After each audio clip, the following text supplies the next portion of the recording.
Donc bonjour, nous sommes tous réunis dans cette vidéo concernant la pratique du Reiki. Donc je vais vous présenter au fur et à mesure nos animatrices, co-animatrices de cette vidéo. Vous allez avoir Cathy, Gwenaëlle, Bernadette, Dominique et Annabelle. Et donc moi-même, Cécilia. Donc moi, je suis praticienne et enseignante et maître Reiki maintenant depuis plus de 14 ans. J'ai appris cette pratique en Inde par un enseignant qui lui-même a suivi la lignée du docteur Mika Usui. Et donc, je pratique, je forme et je propose des séances Reiki aux personnes. Donc, pour revenir un petit peu concernant la pratique du Reiki, c'est une pratique énergétique d'imposition des mains. C'est vraiment une pratique protocolisée par le docteur Mika Usui aux alentours de 1922. Après toute une procédure d'initiation par un enseignant Reiki, la personne qui étudie cette pratique va pouvoir, elle aussi, proposer par la suite des séances de Reiki aux personnes. Actuellement, beaucoup de cliniques proposent cette pratique, souvent plutôt appelée par le toucher thérapeutique, puisque ça amène vraiment une complémentarité aux soins médicaux, aux soins traditionnels scientifiques. Mais le Reiki a vraiment un patrimoine codifié, puisque le docteur Mika Usui a vraiment transmis tout un protocole d'initiation au départ, d'enchaînement gestuel, de symboles, d'imposition de mains sur différentes parties du corps lorsqu'on pratique cette thérapie. Et donc, c'est vraiment une pratique que tout le monde peut apprendre. Puisque le Reiki, en fait, on utilise la signification vraiment du Reiki, c'est l'énergie universelle, l'énergie cosmique, l'énergie que l'on a autour de nous à tout moment et l'énergie qu'on a à l'intérieur de nous, chacun de nous. C'est notre énergie vitale. Donc, en fait, cette pratique va nous permettre, va nous apprendre d'utiliser l'énergie que l'on a autour de nous pour pouvoir la transmettre aux personnes. En fait, il faut vraiment comprendre que nous, en tant que thérapeutes, on est juste un pont entre l'énergie qu'il y a autour de nous et la personne. Donc, on va, par ce protocole, par l'utilisation de symboles, par le gestuel, on va canaliser cette énergie-là pour pouvoir la transmettre à la personne en imposant les mains sur son corps. Voilà. Donc, vraiment, tout le monde peut apprendre cette pratique, mais après, quand même, il doit avoir un petit point supplémentaire, c'est-à-dire que la personne qui pratique pour soi-même ou pour les autres le Reiki, on doit mettre en application, on doit être en harmonie avec notre être, notre façon d'être, notre façon d'agir, notre façon d'être en relation avec soi-même, avec les autres et avec tout ce qui nous entoure. C'est vraiment la personne qui pratique le Reiki doit mettre en place et doit utiliser vraiment les 5 principes que le docteur Mika Usui nous a enseignés, c'est-à-dire ne pas se mettre en colère, ne pas s'inquiéter, ne pas se faire du souci, être rempli de gratitude, remercier pour tout ce qu'on a tous les jours, d'être aussi honnête de la façon dont on va partager et accompagner les personnes dans ce cheminement et aussi montrer de l'amour et du respect à nous-mêmes, mais aussi à toutes les personnes. Voilà le petit point que je voulais faire avec vous. Cette petite vidéo, ce petit témoignage aussi, pour moi, c'est important aussi de démystifier cette pratique qui souvent est critiquée, souvent orientée du côté sectaire, alors que si vraiment on comprend comment elle est partagée, comment on la met en place et on la partage vraiment avec les personnes, il n'y a vraiment rien de farfelu ou de perché, quoi. Voilà. Donc, pour ça, j'aimerais qu'on puisse écouter. Et je remercie encore les témoignages de Dominique et de Annabelle. Donc, on va donner d'abord la parole à Dominique pour que tu puisses partager avec nous ton expérience puisque tu as reçu dernièrement des séances de cette pratique Reiki. Bonjour, alors moi la pratique Reiki, les séances que j'ai reçues, j'ai connu ça l'année dernière juste après le Festi-Seva. Le centre Seva, vous proposiez des séances de découverte donc auxquelles j'ai participé et ça m'a interpellée. Du coup, j'ai continué après. Ensuite, il y a eu mon opération où c'est que là, il y a eu des séances en distanciel et plus en présentiel. Et après, ça a continué avec Mika qui m'a fait 4 séances. Et ensuite, en Inde, avec Swamji qui m'a fait une séance. Swamji et également Cathy qui est présente et ça a été une expérience extraordinaire. Donc, pour moi, ça a été vraiment bénéfique. J'ai fait, oui, en tout, j'ai dû faire à peu près 7 à 8 séances. Les premières séances, ça a été vraiment de la détente complète, un relâchement, des états proches de l'endormissement. Et la séance avec Swamji et Cathy, alors là, j'ai senti beaucoup de chaleur et bon, je suis diabétique. J'avais un taux de glycémie qui était assez élevé avant la séance. Et après la séance, ben, j'avais un taux de glycémie qui était bien bas. Donc, en l'espace d'1 heure de temps, ça ne m'était jamais arrivé de descendre aussi bas. Donc, je trouve que ça m'a apporté énormément et je compte continuer à en faire. Merci beaucoup, Dominique, pour cet échange d'expérience. Encore merci. Et je vais donner la parole à Annabelle, si tu peux toi aussi partager ton expérience.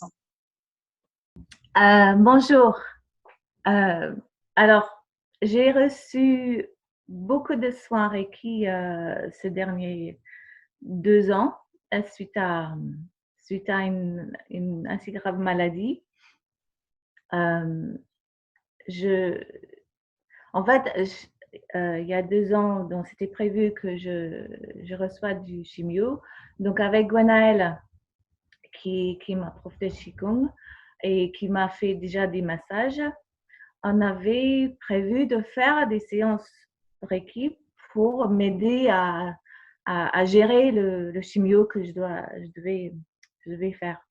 Donc, c'était quelque chose que j'ai choisi de faire parce que c'était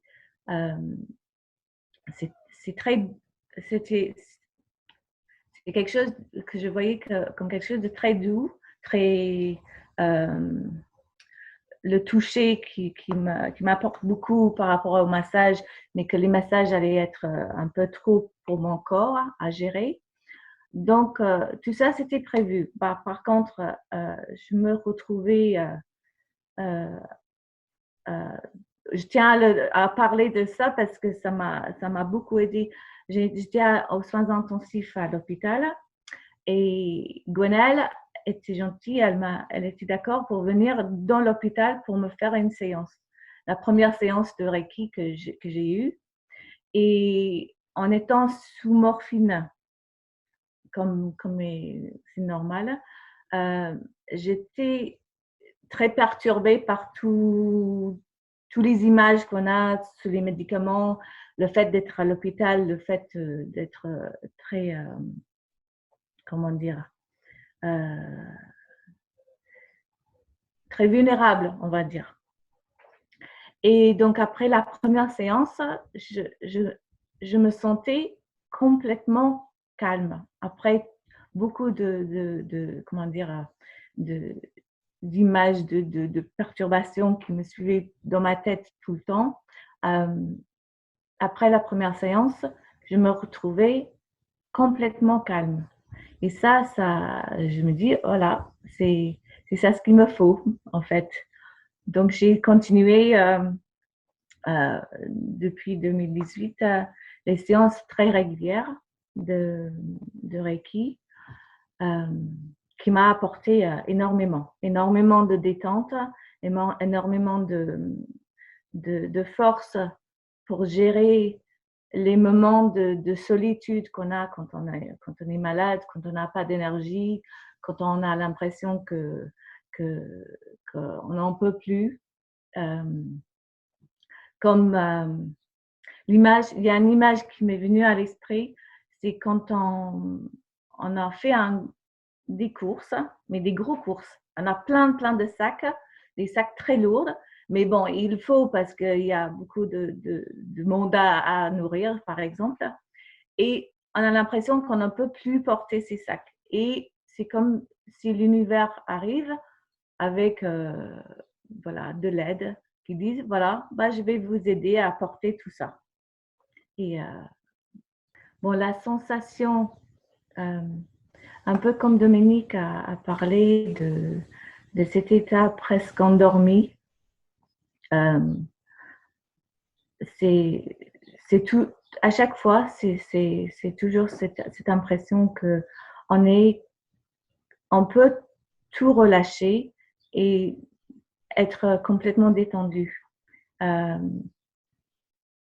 Et aussi cette sensation de sécurité qu'en fait, quand on s'ouvre un peu à toute cette énergie universelle, et ça aide à chaque fois, on se sent mieux après. Je sais qu'il y a particulièrement au niveau de l'énergie qui circule. Je me rappelle une fois pendant une séance, c'est presque comme comment dire, l'état de rêve où tout est coupé en fait, tout l'extérieur est coupé. Et moi, j'étais juste avec Gwenaëlle dans cette bulle. Je recevais l'énergie qui passait par elle. Et en même temps, je sentais que j'ai pu redonner quelque chose aussi. Il y avait quelque chose qui venait de moi aussi qui aidait à faire circuler cette énergie. C'est quoi le mot? Healing. Guérisseur. Une énergie guérisseuse, c'est ça? Ok. Il y avait très souvent, après une séance Reiki, où je me sentais régénérée, en fait. Ça, c'est un mot qui m'est revenu à l'esprit. Cette sensation de régénération. Je ne sais pas si Dominique a ressenti la même chose. J'ai un peu l'impression que c'était... Bon, et ça... Oui, je vais continuer à faire des séances. Dès que je peux reprendre rendez-vous, je le ferai. Voilà, ok. Très bien. Merci beaucoup, Annabelle.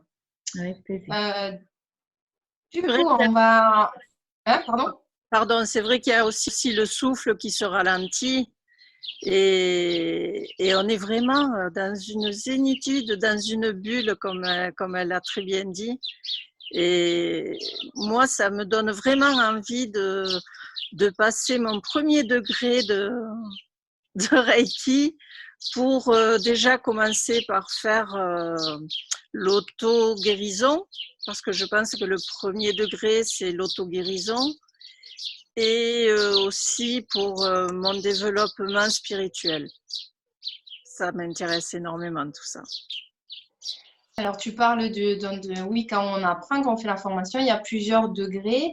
Et le premier degré, donc il y en a 4 exactement. Le premier degré, c'est vraiment comment on va ressentir cette énergie, comment on va se familiariser, se l'approprier. Et vraiment, ça va être un exercice qu'on va devoir faire tous les jours pendant 21 jours pour découvrir cette énergie-là.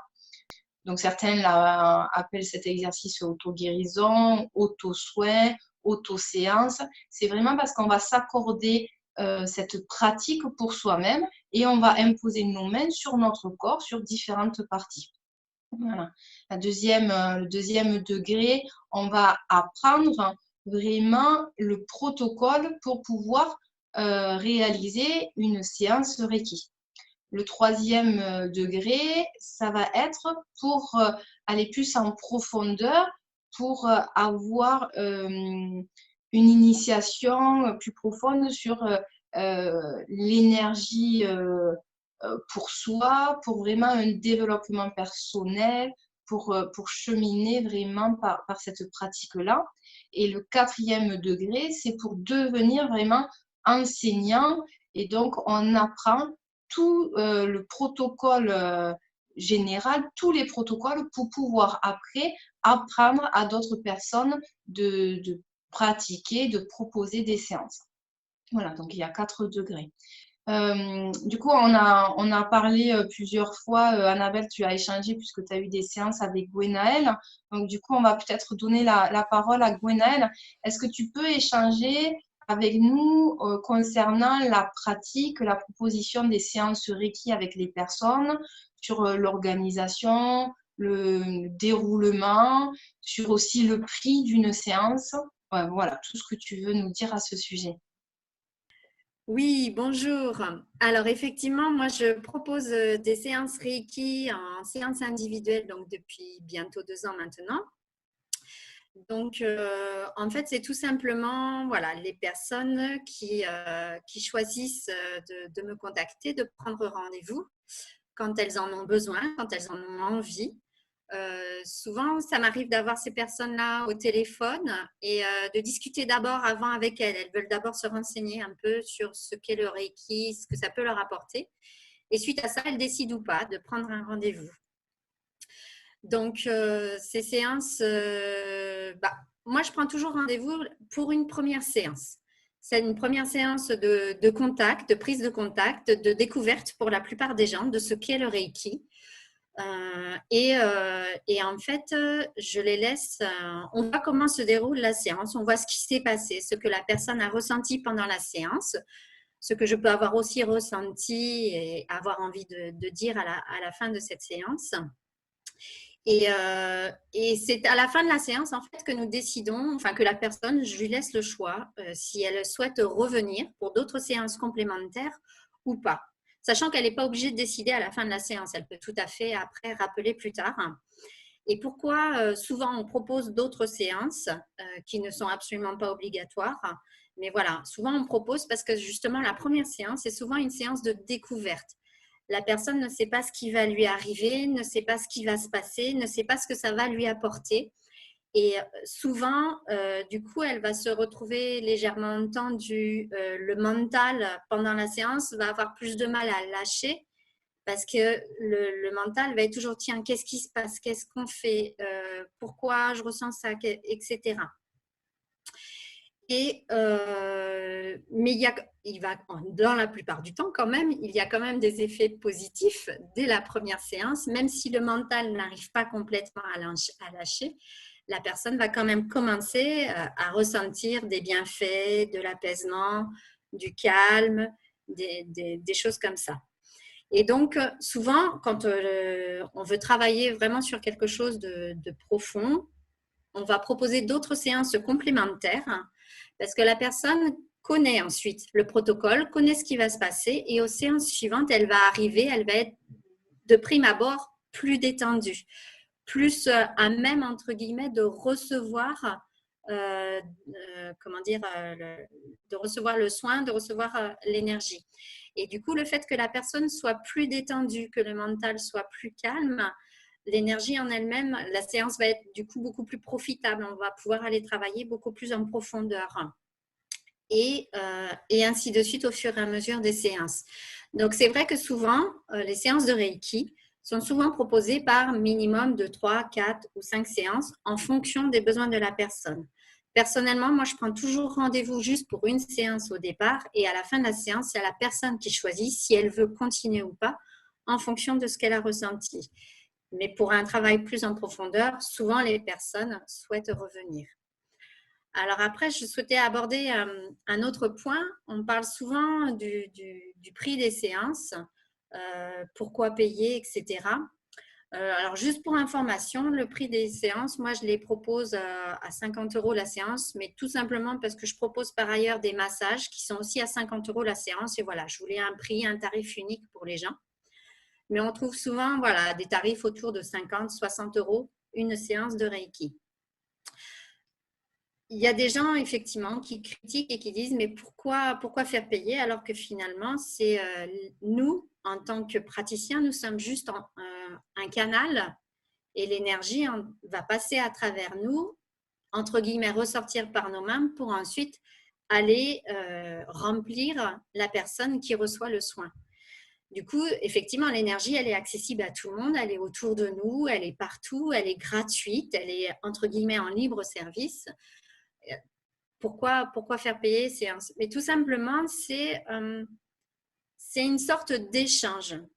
Tout comme vous allez à une séance de massage ou une séance voilà, vous allez effectivement donner, entre guillemets, de l'argent à la personne, tout simplement pour le temps qu'elle vous a consacré, pour le temps qu'elle passe à se former, à travailler sur elle-même. C'est tout simplement un échange. L'argent est une forme d'énergie qui va circuler aussi. Et l'énergie, enfin, nous, c'est ce qu'on voit. Moi, je suis également enseignante de Qigong. Et l'énergie, en fait, n'aime pas rester stagnée quelque part. L'énergie aime circuler. Et tout simplement, le fait de payer, vous avez un échange entre les deux personnes, un échange de circulation d'énergie. La personne qui était sur la table a reçu quelque chose et celle qui a servi de canal, a donné de son temps, reçoit elle aussi autre chose en échange. Voilà, je pense que c'est juste ça. Super, merci beaucoup, Gwenaëlle. Et quand même, peux-tu préciser pourquoi et comment tu es arrivée à cette pratique de Reiki? Alors, comme je disais juste avant, effectivement, je pratique le Qigong et le Tai Chi Chuan depuis 14 ans maintenant. Je les enseigne également depuis plusieurs années. Et en fait, en Qigong et Tai Chi Chuan, ce sont deux arts énergétiques chinois. Alors, c'est vrai que le Reiki vient plutôt du Japon. Et par contre, le Qigong et le Tai Chi Chuan viennent de la Chine. Et en fait, dans ces deux pratiques-là, notamment le Qigong, l'objectif du Qigong, c'est de faire circuler l'énergie à l'intérieur de nous pour se maintenir en bonne santé. En bonne santé aussi bien physique que psychologique, émotionnelle, voire spirituelle. Et en fait, donc, par le Qigong, par ma pratique quotidienne du Qigong depuis maintenant plusieurs années, voilà, j'apprends à faire circuler l'énergie à l'intérieur de moi, mais on apprend aussi à se nourrir, entre guillemets, avec l'énergie de l'univers. On se connecte à l'énergie de la Terre, l'énergie du ciel, toute l'énergie qui nous environne, et on se nourrit avec ça et on les fait circuler à l'intérieur de nous. Et finalement, le Reiki, alors j'ai d'abord reçu des séances de Reiki avec vous. Et finalement, donc j'en ai ressenti tous les bienfaits puisque quand on reçoit une séance de Reiki, on est allongé, immobile. Et là, finalement, on bénéficie de l'autre personne, entre guillemets, qui nous transmet l'énergie de l'univers. Et c'est peut-être plus facile encore de se relâcher parce qu'on n'est pas, comment dire, parce qu'on est dans une bulle. Donc, en Qigong, en Tai Chi Chuan, je suis aussi dans ma bulle, mais une bulle différente. Là, entre guillemets, ce que je veux dire, c'est qu'on reçoit l'aide d'une autre personne en plus. Voilà. Et donc, après avoir reçu ces séances de Reiki, finalement, pour moi, je me suis dit, mais le Reiki, c'est la continuité, le prolongement du Qigong et du Tai Chi Chuan. C'est la même chose. on dit le mot Reiki, qui en Japon veut dire chi en chinois. Et j'ai retrouvé tellement de parallèles entre les choses que j'ai voulu partir aussi vers ça. Finalement, c'était juste une continuité, un complément de ce que je faisais déjà. La différence, par contre, le fait de passer le 2e degré, de devenir praticienne de Reiki, c'est que ça me permettait de proposer en plus des soins individuels aux personnes. Et je me suis souvent retrouvée confrontée aux élèves qui, à la fin d'une séance de Qigong ou de Tai Chi Chuan, venaient me voir en aparté en me disant ben voilà, je ressens ça ou j'ai ça. Comment en Qigong tu peux m'aider? Comment... En fait, les gens avaient besoin de choses beaucoup plus individuelles. Ce que je ne peux pas faire dans le cours de Qigong, c'est un cours collectif. Donc, même si je vais adapter aux personnes, je ne peux pas non plus individualiser complètement la séance. Et donc, je me suis retrouvée souvent confrontée à ça, aux personnes qui, en fin de séance, en fin de cours collectif, venaient parce qu'ils voulaient quelque chose de plus individuel. Et le Reiki, le fait de devenir praticienne de Reiki m'a permis de leur apporter cette chose-là, de leur apporter ce complément. Voilà un petit peu pourquoi, en plus du Qigong et du Tai Chi Chuan, je suis partie vers le Reiki. Mais c'est très, très complémentaire et c'est vraiment dans la même lignée, dans le même travail sur soi aussi à faire. Super, merci beaucoup Gwenaëlle pour tout ce partage. On continue du coup avec Cathy. Toi aussi, tu as été formée il y a 2 ans maintenant. Pourquoi tu as fait cette formation et pourquoi tu l'as faite aussi avec nous peut-être? Oui, bonjour du coup tout le monde. Ça peut être une longue histoire, mais je vais résumer, hein. Je suis sympa. Donc, moi, j'ai on va dire une formation plutôt scientifique à la base. Ma première profession, elle est clairement scientifique. J'aime bien avoir les pieds assez sur terre et j'ai un point de vue plutôt pragmatique. En dehors de ça, ou même, on va dire, au cœur de ça, il y a la pratique du yoga qui m'accompagne depuis, je peux dire, toute petite. Et cette pratique-là, justement à la lumière d'une analyse scientifique, on se rend compte qu'on n'a pas que notre corps physique, que notre corps visible. Alors, il y a des gens qui, entre guillemets, n'y croient pas ou qui ne l'acceptent pas. Le fait est que, voilà, qu'on donne du sens à ça ou qu'on ne donne pas de sens à ça, il n'y a pas qu'une réalité visible, tangible, qu'on peut toucher. Et à partir de là, on se rend compte qu'on est finalement assez limité par un fonctionnement mental. C'est ce qui est dit aussi dans le yoga. On a un fonctionnement mental conscient qui réduit énormément en fait notre perception sur ce qui nous entoure, sur l'univers. Et ce qui est assez intéressant dans les pratiques énergétiques, c'est que quelque part, sans qu'on ait besoin de réfléchir quoi que ce soit, on peut s'ouvrir et accueillir ces possibilités-là. Alors, pour dire ce qui m'a amené vraiment à passer le cap, à franchir un petit peu le cap et à dire je voudrais me former au Reiki. On va dire, j'avais déjà eu une pratique énergétique avec un prof d'aïkido qui est proche du Reiki. Et c'était l'aspect où on se connecte, entre guillemets, on prend contact avec, où on réalise tout simplement la présence, la circulation d'une énergie qui nous entoure, une énergie universelle. Et surtout, on ne met pas d'intention, on ne met pas de vouloir, on ne met pas d'idées construites autour de l'ego de je vais faire ça ou je vais guérir la personne. En fait, il n'y a rien qui part d'un petit jeu. Donc ça, c'était quelque chose qui m'a marqué parce que c'était relié au yoga, c'était relié philosophiquement à ce qui me paraît être porteur quand on a dans nos vies. Et le fait que quand on considère cette énergie comme ce que disait Gwenaëlle tout à l'heure, disponible, qui nous entoure, c'était juste une notion de se connecter, de se laisser aller et enfin d'être à l'écoute de ce qu'il y a autour de nous au lieu de se sentir tout petit et triqué dans un corps physique juste là. Ah, il est beau. Mais il y a quelque chose de plus. Et du coup, ensuite, j'ai reçu la chance, en fait, de pouvoir recevoir une séance de Reiki. Et en ayant un esprit, encore une fois, qui a tendance à beaucoup analyser, beaucoup douter, à être très pragmatique, être très dans l'analyse, on ne peut pas, voilà, je ne pouvais pas nier qu'il y avait quelque chose qui était efficace, efficient et qui était actif. Quelque chose qui se passait et qui était bénéfique pour moi. Voilà, du coup, je suis arrivée à cette, logiquement, à avoir envie de me former. Donc, vraiment pour moi, cette idée d'intention, de ne pas faire à la place d'eux, elle est centrale dans le Reiki. Je pense que le fait de ne pas vouloir faire à la place de la nature, c'est important. Ne pas vouloir faire à la place de la personne qui a accepté de recevoir quelque chose de nos mains, c'est important aussi. Ne pas vouloir, c'est vraiment important. Et quand on se place vraiment dans cette position-là, c'est pas toujours facile, de vraiment être calme, posé, d'être centré sur sa respiration et juste de laisser aller, et ben c'est à ces moments-là que la séance de Reiki, elle est aussi riche ou extraordinaire pour la personne qui reçoit que pour celle qui, entre guillemets, fait passer. Et alors, pourquoi, du coup, avec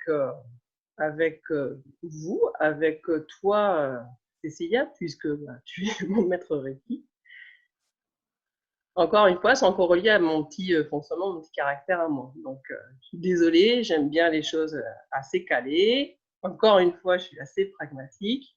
J'ai tendance à beaucoup analyser, vérifier. Et il était clair, voilà, que avec toi, on a les pieds sur terre. On ne part pas à droite et à gauche, il y a quelque chose qui est posé. Ça vient vraiment de l'expérience. Ce n'est pas une formation Reiki qui a été donnée parce que, enfin, voilà, avec 100 pratiques autour. Et surtout, on se sent complètement en cohérence. C'est-à-dire que tu parlais tout à l'heure des principes du Reiki. On ne peut pas, comme au yoga, on ne peut pas juste faire des mouvements sur un tapis et ensuite se comporter comme un pourri dans la vie. Au Reiki, c'est pareil. On ne peut pas à la fois pratiquer des soins, être maître Reiki et se comporter comme un andouille à côté. Et ben, là, dans cette formation, j'ai retrouvé ça. C'est-à-dire qu'en dehors des séances d'initiation, je me suis sentie accueillie, je me suis sentie nourrie, aimée, et les principes du Reiki sont réellement en application dans la vie de tous les jours. Donc voilà, à partir du moment où j'ai trouvé ce petit cocon accueillant, cohérent, qui, moi, m'a fait cheminer vraiment de manière importante ces dernières années, c'était important d'aller jusqu'au bout de la démarche. Je ne sais pas si j'ai été très claire, mais voilà, c'est ce que j'avais envie de partager aujourd'hui. Très bien, tu as été très très claire. Merci, merci beaucoup du coup Cathy pour ce bel échange. Et pour finir aussi, je souhaite donner la parole donc à Bernadette. Bernadette, ça fait maintenant plus de 11 ans qu'on se connaît. Tu es venue au tout début, il y a 11 ans, pour des séances Reiki. Et aujourd'hui, voilà, il y a eu plein d'événements, la vie, 11 ans après. Du coup, je te laisse libre choix de savoir ce que tu veux partager avec nous voilà, sur cette expérience, sur la vie que tu as depuis 11 ans avec cette pratique Reiki. Bonjour à tout le monde. Donc, effectivement, moi, j'ai rencontré le Reiki et le centre de Muret il y a 11 ans. À ce moment-là, mon mari était très malade depuis 2 ans et outre les soins médicaux, j'aurais bien aimé trouver quelque chose pour l'aider. Et un ami m'a parlé de maître enseignant indien et de maître enseignant Reiki français qui se trouvaient dans le Gers. Et donc, je suis allée les rencontrer. Enfin, nous sommes allés avec mon mari les rencontrer.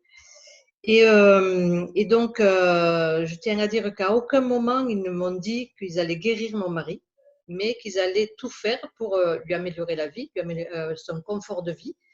Et c'est ce qui s'est passé. Donc, on partait dans le Gers pendant 3 jours, où on recevait des séances Reiki tous les deux, parce que moi j'en avais bien besoin aussi. Et on revenait au bout de 3 jours vraiment reboosté. On avait la pêche, on avait une autre vision des choses. On était reboosté vraiment mentalement, émotionnellement et physiquement. Donc on est allé pendant quelques temps.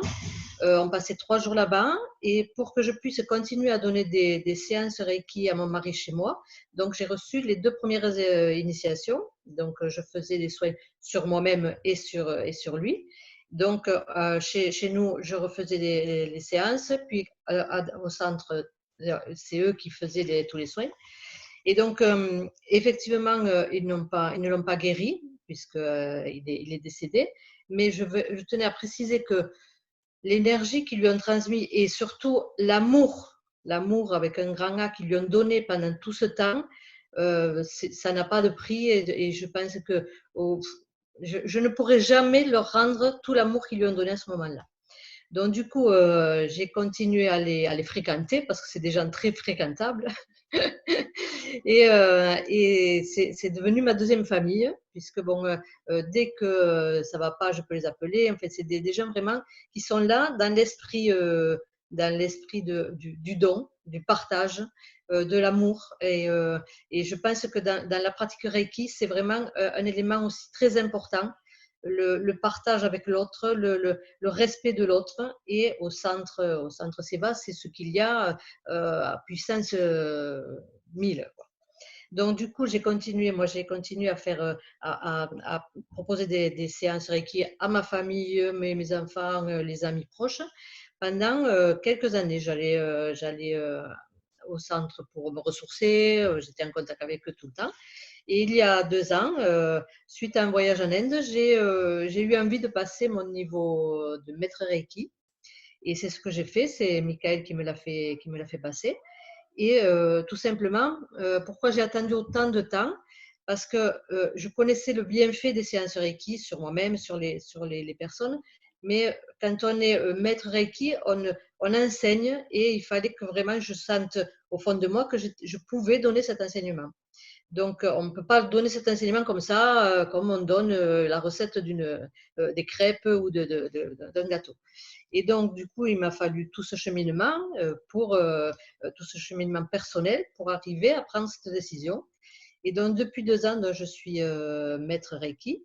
Et ça a augmenté chez moi la perception des choses par rapport aux personnes que je reçois en soins, en séance. Par rapport à tout, à l'énergie que je perçois différemment, enfin, autour de moi. Et donc, je me suis mis à faire beaucoup plus de séances. Donc, je reçois des personnes chez moi. Donc, pour une séance, 2 séances, 3 séances, c'est au choix de la personne, comment elle le ressent, comment elle se sent mieux après, parce qu'il y a toujours un mieux après des séances de Reiki. Que ce soit psychologique, que ce soit physique, il y a une transformation positivement, évidemment, de prise de conscience de certaines choses, puisqu'on ne fait pas que les séances, le toucher thérapeutique, on enseigne aussi des exercices de respiration, une autre façon de voir les choses, une autre façon de voir la vie. Et souvent, c'est ce qui manque aux personnes qui viennent nous voir. Donc, ne serait-ce qu'avec la discussion qu'on a avant la séance et après la séance, elles repartent beaucoup mieux que ce qu'elles sont venues. Et après, certaines décident de continuer pour plusieurs séances ou pas. C'est au choix de la personne. Et donc, dans ma pratique aussi de maître Reiki, donc j'enseigne maintenant à d'autres personnes et je trouve que c'est très important parce que moi, le bienfait que j'en ai ressenti, que j'ai eu dans ma vie et que je transmets à mes enfants, la philosophie du Reiki, en fait, tous les exercices de méditation, de respiration, je vois le bien que ça leur fait. Donc, j'avais envie que tout le monde, puisque tout le monde peut pratiquer le Reiki, que tout le monde puisse avoir accès à cette formidable énergie. Et donc, en transmettant, en formant des maîtres Reiki, je me dis qu'on sème et on va récolter. Donc, moi, je sème à une personne qui va s'aimer à une autre, et on va avoir plein de praticiens Reiki, pour le bien-être de l'humanité. Je pèse mes mots. Voilà, donc je voulais dire à ceux qui vont nous écouter qu'ils n'aient pas peur d'aller faire une séance de Reiki. Déjà, ils verront le bien-être que ça peut leur apporter. Et après, plus si ça les intéresse, mais vraiment de tester avec l'esprit ouvert, de tester, de ne pas écouter ceux qui disent que c'est une secte, c'est n'importe quoi, enfin voilà. Mais au moins d'essayer, au moins une fois, pour voir ce que ça fait. Et je les conseillerais fortement d'aller au centre Seva parce que vraiment, ils auront autre chose qu'une séance de Reiki. Ils auront tout ce que j'ai dit au début, toute cette attention, ce respect, cette transmission de connaissances, cet amour qui nous fait défaut très souvent. Voilà mon petit témoignage. Super, merci beaucoup Bernadette pour ce partage, ce beau partage avec nous. Mais je vous remercie à vous toutes et je remercie aussi à tout le monde, tous ceux qui suivent et qui ont regardé cette vidéo. Il va y avoir une autre vidéo concernant le Reiki, mais avec cet aspect plutôt la vision médicale, puisqu'on va partager avec le docteur Fidel Arevalo concernant cette pratique Reiki où il va vraiment expliquer avec ses mots et avec son expertise et son côté scientifique la pratique du Reiki avec dans la complémentarité de la prise en charge médicale. Voilà, donc merci encore et puis à très bientôt. Merci à vous toutes. Merci, au revoir. Au revoir, merci, à bientôt. Merci, au revoir. Merci. Au revoir.